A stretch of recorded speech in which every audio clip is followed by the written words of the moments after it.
If wrong has a name, it must be Colin Kaepernick. The following is a world-class Bullshitters exclusive.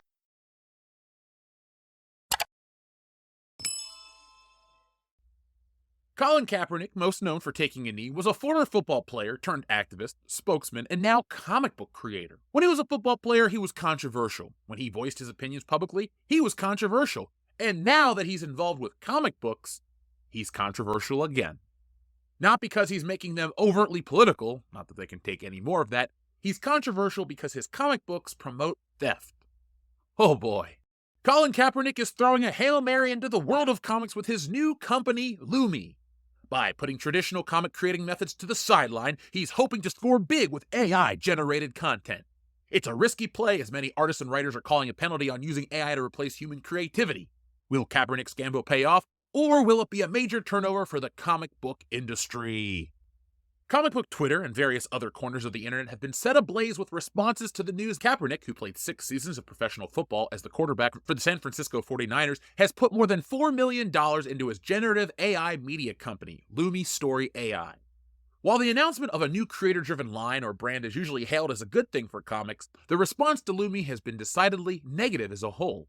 In a promotional video for Lumi, Kaepernick says, "When we think about where stories are coming from right now, we are missing so many perspectives and so many opportunities for connectivity through the world because there are so many stories that are not being told.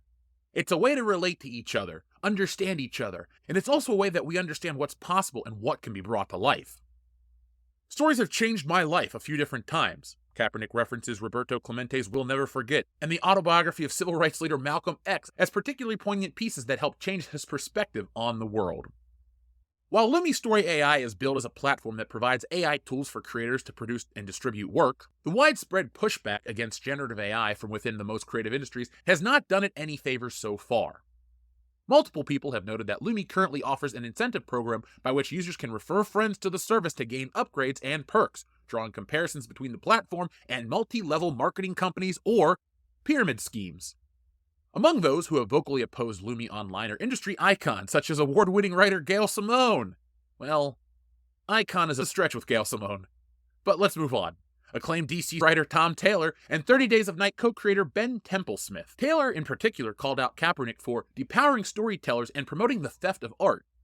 The latter has been a major sticking point for detractors of generative AI. As such, platforms and models are often trained on work scraped from the internet without permission of their respective creators.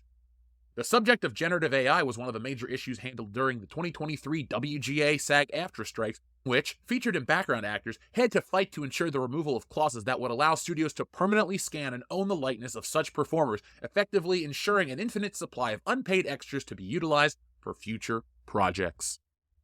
This is frustrating beyond the theft issue. My real issue is that we're creating a generation of creators who can't create. All of their experience comes from typing a prompt. I went to the Lumi site to read more about it, and it's the same preachy garbage associated with Colin Kaepernick. This quote in particular stood out. Kaepernick says this project can be viewed as an extension of his activism. The majority of the world's stories never come to life. Most people don't have access or inroads to publishers or platforms, or they may have a gap in their skill set. That's a barrier for them to be able to create. We're going to see a whole new world of stories and perspectives. What stories and perspectives aren't allowed currently?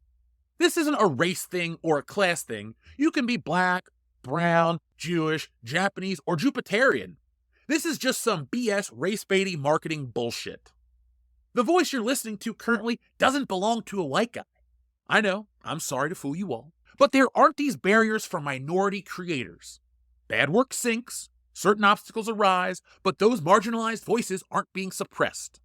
Comics were already overtly diverse, and the stories reflected that. Like Macho Man Randy Savage says, the cream rises to the top. You don't have to have the same skin tone as cream to succeed. Also, as an aside, can we stop treating comic books like a stepping stone? Comic books are the destination. People put in decades of time to hone their craft and get better. Now I have to ask, what barriers are these creators actually facing? I faced them all, and I won. Now that's thanks in part to the generous support of the audience that I've been able to turn my passion into physical, tangible books. I'm able to do so because the people enjoy this channel and because my work is quality. I write, I draw, I do it all. And when I need to outsource some work, I use human beings. My colorists are all human, they come from all over, they look very different from each other, and it doesn't matter. What matters is the quality of their work. I take this seriously, but why? Well, it's because comic books are important, just to me, but overall as a medium. The comic book represents a unique facet of American art. Born from the pulp magazines of the earliest 20th century, the comic book evolved into a distinct medium blending words and images. This created a narrative form capable of conveying complex ideas and emotions with a directness unmatched by other art forms. Comics have served as both entertainment and, yes, social commentary, reflecting on the nation's hopes, fears, and cultural shifts. Your mileage on that may vary, but it's been there since the beginning. The impact of comics extend beyond mere entertainment. They have influenced film, television, and fashion, and shaping the popular culture in a profound way. Characters and stories originally confined to paper have become household names, inspiring generations of creators and fans. The medium has also proved to be a powerful tool for education, reaching audiences who may be resistant to traditional text-heavy formats. Writers must craft engaging narratives while artists develop distinctive visual styles. The process of world building, character development, and pacing requires years of dedicated practice. The allure of shortcuts through artificial intelligence is tempting, but it undermines the artistry and the craftsmanship. Personally, I spent years getting better. I feel grateful to have had 4 successful crowdfunders for my artistic projects, and I couldn't have done it if I hadn't spent the time to learn my craft and build a dedicated audience. The audience wouldn't support me if I used AI. People back creators and their skills, not their digital proficiency. I don't take what I have for granted, but I have built it for myself, and damn it, I'm proud. I recommend everyone get out there and make your stories. Now, I get it.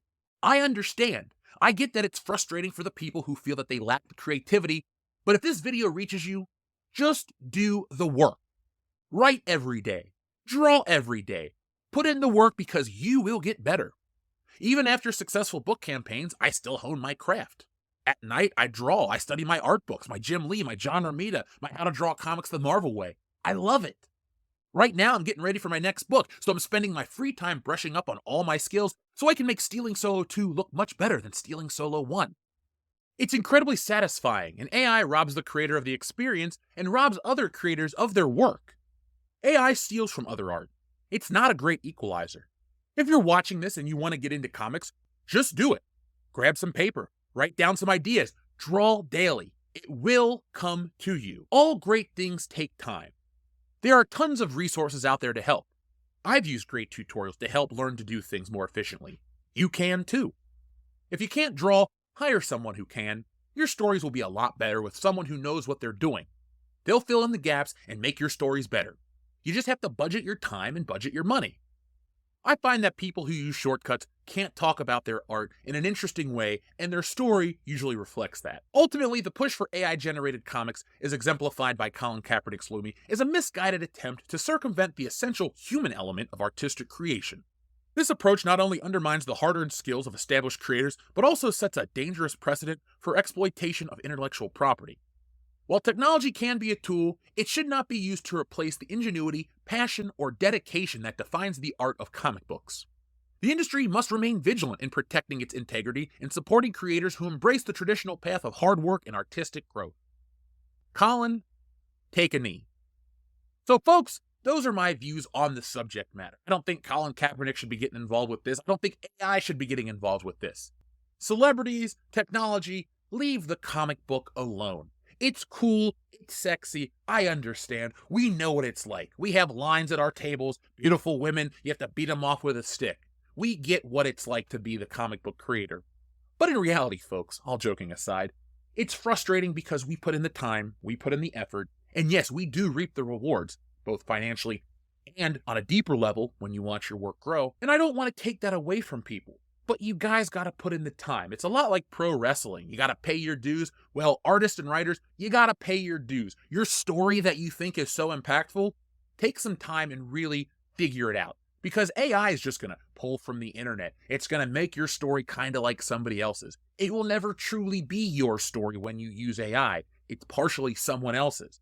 And also, too, writing a prompt, that's great. Why don't you take the time to write that prompt and write an email and ask somebody to help? Colin Kaepernick has an unrealistic idea of how these things work, and you can't use a minority status to cover up shortcomings. I'm not white. I've never been white. I'm not going to be white. And I'm never going to use my race as a shortcut to get where I want to go. Good work stands up. I'm proud of the stuff I do. I keep improving my stuff. And that is a guarantee I can make you, folks. When you buy from Jeff Hicks, when you buy from me, you get a quality product that I make with my hands. Well, my right hand is what I draw with. But my point is, I make it myself. I'm not typing into a computer. I'm not asking somebody else to do it. I'm not tracing over other people's work. I make my artwork. And you guys like it. And I feel so grateful that I get to do it. And I want everyone else to do it. I want you to do it. I'm sounding redundant, but guess what?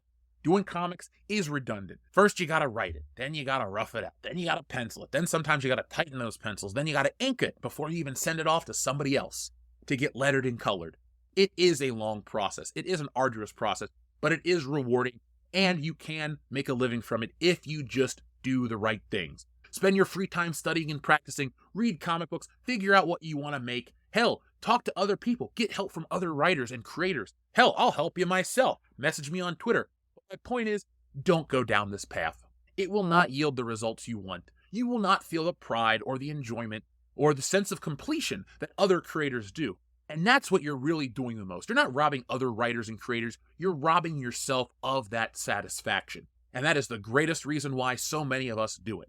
So folks, get satisfied. Read one of my books. Wokebusters just passed its goal last week.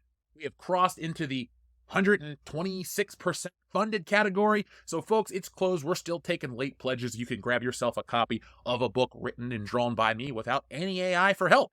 I'm very proud of it. It's a 100-page epic. It features bonus content and all kinds of cool stuff, and it comes from the mind and the hand of one guy. So I'd like to thank everybody who's backed that, and thank everybody for Stealing Solo, making that a big success as well. And folks, there's a couple copies left, so if you're really hungry for a Star Wars comic book where a group of disgruntled fans kidnap Harrison Ford and force him to remake it in their basement, well, this is the book for you. So folks, thank you for watching. I'll be back next time with more. If you want to hear me talk about more issues that are plaguing the world of entertainment and creating, let me know down in the comments below. Share this video and help get those numbers up. The more I see what you guys like, I will make more of that. So until next time, folks, be smart, be safe, be cool, but always be excellent to each other. Stealing Solo asks the greatest what-if question of all time. What if a group of disgruntled Star Wars fans kidnap Harrison Ford and force him to remake Star Wars in their basement? That, and a whole lot more, is answered in Stealing Solo, a Captain's Parody. Stealing Solo has been called Laugh Out Loud Funny and the greatest Star Wars parody since Spaceballs, and it's available now for a limited time only. Go to stealingsolo.com, which is powered by Shopify, so you get the reward-winning safety and security, and get yourselves a copy today. Once we sell through this limited backstock, I'm going back to the drawing board to bring you the sequel, which parodies Luke Skywalker's fall from grace, and finally the closing chapter, which I can't wait to get to, Frankenfisher, the Bride of Solo. And yes, it's exactly what you think it is. So folks, the only way to get that is go to stealingsolo.com right now, get yourselves a copy, and enjoy the greatest Star Wars parody since Spaceballs.